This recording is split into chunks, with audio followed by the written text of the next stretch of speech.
Halo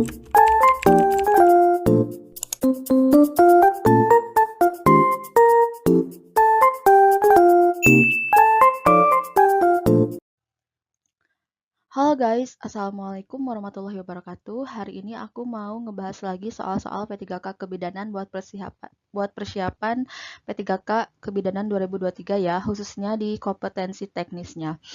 Sebelumnya jangan lupa dulu di like, komen, dan juga subscribe channel akunya. Lalu nyalakan juga loncengnya biar dapat notifikasi video terbaru dari aku. Insya Allah kedepannya aku akan sering buat video-video pembahasan seperti ini ya guys ya.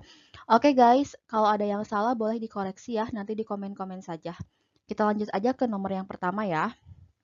Seorang perempuan usianya 25 tahun, G1P0A0 Paturien, Aterem datang ke BPM dengan keluhan ingin meneran dan telah keluar air-air dari jalan lahir. Hasil pemeriksaannya tekanan darahnya 130/80, nadinya 84 kali per menit, respirasinya 24 kali per menit dan suhunya 37,4 derajat Celcius. Pemeriksaan abdomen bagian terendah janinnya kepala. Hisnya 5 kali 10 menit 45 detik. Detak jantung janinnya 142 kali per menit reguler. Pemeriksaan dalam pembukaannya sudah lengkap. Ketubannya juga sudah pecah. Genitalia tampak kepala bayi di depan pulpa 5-6 cm. Perineumnya kaku. Nih, perineumnya kaku ya. Asuhan apakah yang sesuai kasus di atas? A. Melakukan penahanan perineum. B. Melakukan episiotomi. C. Melakukan amniotomi, menganjurkan ibu meneran. E. Menyiapkan partuset. Karena di sini ada kata-kata perineum kaku, nah jawabannya adalah melakukan episiotomi ya. Takutnya nanti robekannya malah ke mana-mana atau besar gitu karena ada indikasi perineum kaku, makanya kita lakukan episiotomi. Jadi jawaban yang benar adalah B ya. Gitu. Karena kalau misalkan kita tidak melakukan episiotomi nanti malah robeknya malah lebar gitu karena si perineumnya kaku. Amniotomi ini tidak usah ya. Karena apa? Karena si ketubannya sudah negatif. Terus menganjurkan ibu untuk meneran, takutnya itu melahan perineum. Kalau tidak dilakukan episiotomi dulu, takutnya malah si robekannya malah lebih lebar gitu. Menyiapkan partuset. Langkah yang lebih tepat adalah melakukan episiotomi karena di sini di soal ada perineum kaku.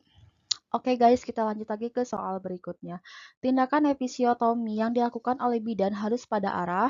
Sebenarnya episiotomi itu ada dua ya, ada medial sama mediolateral. Kalau medial itu resikonya itu adalah ruptur perineumnya lebih tinggi. Kalau mediolateral ruptur perineumnya lebih rendah. Jadi kalau misalkan bidan melakukan episiotomi, bagusnya itu di Indonesia itu mediolateral ya. Jadi resiko ruptur perineumnya itu lebih rendah. Kalau medial itu lebih sering digunakan di di Amerika. Cuman itu ruptur perineumnya lebih besar, cuman kalau ngejahitnya itu lebih mudah gitu.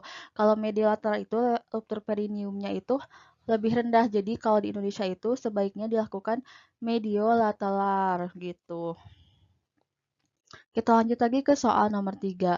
Nyonya C G1P0A0 infartu kala 2. Ibu tampak cemas karena sudah dipimpin mengejan dari pukul 9 hingga pukul 10. Udah 1 jam berarti ya.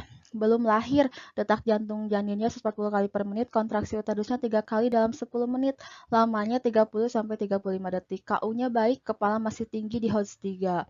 Kandung kemih juga kosong. Bidan masih memiliki waktu memimpin mengejan selama, nah, batas dari primigrapida ya, ini karena G1P0A0, persalinan itu, mengejan itu selama 2 jam. 2 jam. Sedangkan ini sudah dilakukan selama 1 jam ya, dari jam 9 sampai 10. Jadi si ibunya punya waktu 1 jam lagi ya. Jadi 1 jam lagi itu ada di opsi C. Oke, kita lanjut lagi ke soal berikutnya. Seorang perempuan G1P0A0 usianya 18 tahun sedang dalam kala 1 persalinan. Jam 9 dilakukan pemeriksaan dan ditemukan TTP dalam batas normal. Hisnya 3 kali 10 menit 30-35 detik. Detak jantung janinnya 140 kali per menit. Pembukaannya sudah 6 cm. Ketubannya masih utuh. kepala di host 3, ubun-ubun kecil kirinya depan, jam 10 WIB tiba-tiba ketuban pecah. Ketubannya pecah. Apakah tindakan awal yang harus dilakukan oleh bidan-bidan? A. Menyiapkan persalinan. Kita harus tahu dulu. Kan tadi pembukaannya masih 6. Apakah pembukaannya sudah lengkap gitu. Memberitahu ibu atau keluarga. Melakukan pemeriksaan dalam nih untuk menentukan diagnosa apakah si ibunya bisa persalinan atau enggak, itu kita harus cek dulu, kita harus periksa dalam dulu ya. Jadi jawabannya C gitu. Jadi kita harus periksa dalam dulu, kita pastikan dulu bahwa pembukaannya sudah lengkap atau belum gitu. Kalau misalkan sudah lengkap, ketuban sudah pecah, baru persiapan persalinan. Melakukan pemeriksaan DJJ kurang tepat ya karena di sini di soal dijelaskan bahwa tiba-tiba si ketubannya pecah. Memimpin persalinan yaitu juga kurang tepat. Kita harus pastikan dulu, kita harus periksa dalam dulu apakah pembukaannya sudah lengkap baru memimpin persalinan. Oke, kita lanjut. Di soal nomor 5 ini, seorang perempuan berumur 25 tahun G3P20 sedang ditolong persalinan oleh bidan. Di BPM, hasil pemeriksaan, tekanan darahnya 110/70, nadinya 80 kali per menit, respirasi 20 kali per menit, suhunya 37 derajat Celcius, punggung kiri, presentasi kepala. Detak jantung janin 148 kali per menit. Saat ini kepala dan bahu anterior telah ditarik ke arah anus untuk melepaskan bahu anterior. Apa langkah selanjutnya yang dilakukan bidan sesuai kasus tersebut? Nah, kalau misalkan dari soal kita ketahui setelah mengeluarkan bahu anterior, berarti selanjutnya adalah mengeluarkan bahu posterior. Cara mengeluarkan bahu posterior itu kita tarik si bahu posteriornya itu kita arahkan ke atas ke si kepalanya untuk melepas si bahu posterior. Jadi si kepalanya diarahkan ke atas pada saat biparietal. Nah, nantinya bahu posteriornya akan lepas gitu. Coba kita lihat di opsi jawaban. Kedua bahu dipegang dan tubuh bayi diputar 180 derajat untuk melepas bahu posterior. Ini bukan ya karena tidak karena mengeluarkan bahu posterior itu si bayinya tidak diputar 180 derajat. Mengarahkan bahu ke arah posterior kemudian ditarik ke atas. Bukan ya yang ditarik ke atas itu kepalanya gitu. Jadi nanti si bahu posteriornya itu akan melepas gitu. Jadi juga bukan. Menunggu bayi melakukan putaran paksi luar secara spontan. Ini juga bukan ya. Ini adalah langkah sebelumnya. Melahirkan seluruh tubuh bayi dengan teknik sanggah susur. Nah, ini nanti setelah semua bahunya keluar baru dilakukan teknik ini. Coba kita lihat opsinya. Secara biparietal, kepala diarahkan ke atas untuk melepas bahu posterior. Nah, ini jawaban yang tepat ya. Jadi kita arahkan kepalanya ke atas untuk melepas bahu posterior. Lalu nanti kita sanggah susur. Kita lanjut lagi. Di soal nomor 6 ini, seorang wanita 25 tahun, G1P0A0, hamilnya 38 minggu, datang ke BPM mengeluh perut kencang-kencang. Hasil pemeriksaan, KU-nya baik, tekanan darahnya 110/70, nadi 80 kali per menit, dan respirasinya 24 kali per menit. TFU 30 cm, kepala sudah masuk PAP 2/5. Hasil VT-nya pembukaan serviks 8 cm, ini belum lengkap ya. Selaput ketuban juga masih utuh, belum pecah. Ibu mengatakan cemas menghadapi persalinan. 2 jam kemudian, ibu menyatakan ingin meneran. Nah, tindakan yang dapat dilakukan oleh bidan, A. Memecahkan ketuban. Ini bukan ya, karena kita harus pastikan dulu pembukaannya sudah lengkap atau belum, karena ini masih 8 cm kalau di soal. Memimpin persalinan, kita juga harus pastikan dulu pembukaannya lengkap atau belum, baru kita memimpin persalinan. Memastikan pembukaan lengkap. Nah, ini ya jawaban yang tepat adalah C ya, kita pastiin dulu pembukaannya sudah lengkap atau belum. Menganjurkan ibu untuk mengatur pernapasan, ini juga belum, takutnya sudah lengkap, jadi kita harus periksa dulu, harus pastiin dulu ya. Memeriksa tekanan darah juga bukan ya. Kita lanjut lagi ke soal berikutnya. Seorang perempuan berusia 22 tahun infartu anak pertama di VPM mengatakan ingin meneran. Hasil pemeriksaan KU baik, tanda pita dalam batas normal, DJJ 114 kali per menit, HIS-nya 4 kali 10 detik 45 detik. 10 menit 45 detik. Hasil pemeriksaan pembukaan lengkap. Oh, pembukanya sudah lengkap ya. Ketuban juga sudah negatif. Kepala host 3, ubun-ubun kecil kiri depan, tanpa kepala bayi 5-6 cm di depan pulpa. Bidan kemudian melakukan pertolongan kepala. Setelah seluruh kepala lahir, apakah tindakan selanjutnya yang bidan lakukan? A. Tangan kanan menahan perineum. B. Mengecek adanya lilitan tali pusat. C. Tangan kiri menahan pundus. D. Menunggu putaran paksi luar.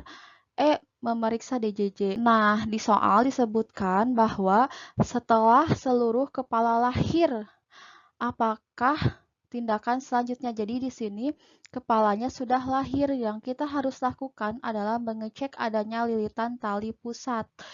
Nah, baru kita bivarietal dan seterusnya ya.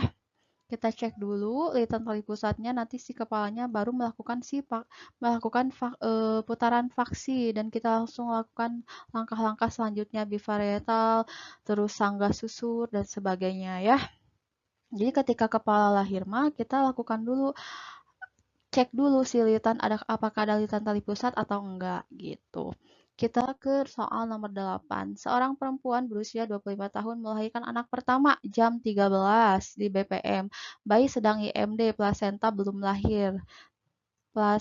belum lahir. Terdapat semburan darah tiba-tiba dari jalan lahir, kontraksi uterus baik, TFU 2 jari di bawah pusat. Apakah diagnosa yang sesuai untuk kasus di atas? Jadi ini ditanyakannya diagnosa ya. Nah, di sini disebutkan bahwa si ibunya sudah melahirkan anak. Berarti ini masuk ke kala 3 ya. Ini kala 2 berarti bukan, kala 4 juga bukan. Ini kala 4 juga bukan ya. G1 penal anal infartu kala 3. Nah, kalau misalkan si bayi sudah lahir, ini sudah bukan G1 lagi, berarti sudah PP-an ya. Berarti ini bukan. Nah, kalau sudah kala 3, sudah si bayi lahir, berarti diagnosisnya V1A0 kala 3. Jadi ini jawaban yang tepat ya. Jawabannya D. Kita lanjut lagi ke soal nomor 9. Seorang perempuan berusia 25 tahun melahirkan anak pertama jam 13. Di BPM, bayi sedang IMD, plasenta belum lahir, terdapat semburan darah tiba-tiba dari jalan lahir, kontraksi uterusnya baik, TFU-nya 2 jari di bawah pusat, pukul 13.15, plasenta lahir. Apakah tindakan selanjutnya yang dilakukan oleh bidan setelah melahirkan? A. Melakukan masase uterus, ini benar ya. Jadi setelah plasenta lahir kita harus melakukan masas untuk mencegah perdarahan agar uterusnya berkontraksi. Coba kita lihat opsi lain. Memeriksa laserasi perineum, ini langkah selanjutnya nanti ya. Memperkirakan kehilangan darah juga langkah selanjutnya. Menyuntikkan oksitosin kedua, ini bukan ya karena plasentanya sudah lahir. Memeriksa kelengkapan plasenta, ini juga nanti langkah selanjutnya. Langkah yang paling tepat adalah melakukan masase uterus dulu, baru langkah-langkah selanjutnya dilakukan. Oke, kita lanjutkan lagi soal nomor. Oke guys, di soal nomor 10 ini kalian jawab di kolom komentar ya, sertakan juga alasannya kenapa kalian menjawab itu. Nanti aku pin jawaban yang benar. Oke guys, cukup sekian video pembahasan kali ini. Terima kasih sudah menonton. Assalamualaikum warahmatullahi wabarakatuh.